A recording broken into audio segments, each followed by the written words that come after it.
जय माता दी।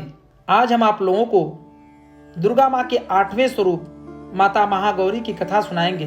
तो चलिए हम कथा को प्रारंभ करते हैं। श्वेते वृषे समारूढ़ा श्वेतांबर धरा शुचि महागौरी शुभम ददन्या महादेव प्रमोददा। माँ दुर्गा जी की 8वीं शक्ति का नाम महागौरी है। इनका वर्ण पूर्णतः गौर है।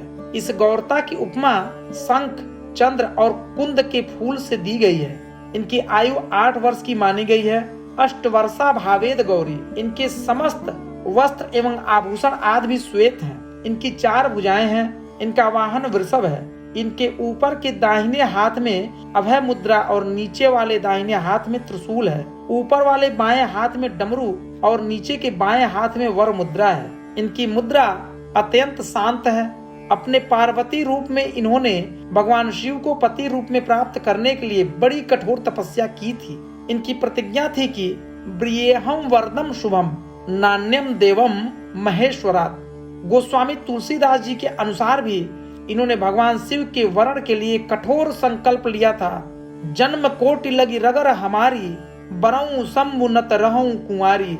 इस कठोर तपस्या के कारण इनका शरीर एकदम काला पड़ गया। इनकी तपस्या से प्रसन्न और संतुष्ट होकर जब भगवान शिव ने इनके शरीर को गंगा जी के पवित्र जल से मलकर धोया, तब वह विद्युत प्रभा के समान अत्यंत कांतिमान गौर हो उठा। तभी से इनका नाम महागौरी पड़ा। दुर्गा पूजा के 8वें दिन महागौरी की उपासना का विधान है। इनकी शक्ति अमोघ और सद्दह फलदायिनी है। इनकी उपासना से भक्तों के सभी कलमश धुल जाते हैं। उसके पूर्व संचित पाप भी विनिष्ट हो जाते हैं। भविष्य में पाप, संताप, दैन्य दुख उसके पाप कभी नहीं आते। वह सभी प्रकार से पवित्र और अक्षय पुण्यों का अधिकारी हो जाता है। माँ महागौरी का ध्यान, स्मरण, पूजन, आराधना भक्तों के लिए सर्वविध कल्याणकारी है। हमें सदैव इनका ध्यान करना चाहिए। इनकी कृपा से अलौकिक सिद्धियों की प्राप्ति होती है। मन को अनन्य भाव से एक निष्ठ कर मनुष्य को सदैव इनके ही पादर विंदों का ध्यान करना चाहिए।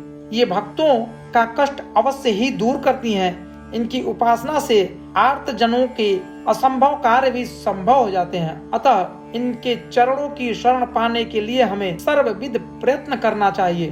पुराणों में इनकी महिमा का प्रचुर आख्यान किया गया है। ये मनुष्य की वृत्तियों को सत्य की ओर प्रेरित करके असत्य का विनाश करती हैं। हमें प्रवृत्ति भाव से सदैव इनका शरणागत बनना चाहिए। तो ये थी माँ दुर्गा के 8वें स्वरूप माँ महागौरी की कथा। आपको ये कथा कैसी लगी हमें कमेंट में जरूर बताइएगा और हमारे चैनल को लाइक, सब्सक्राइब कर दीजिएगा।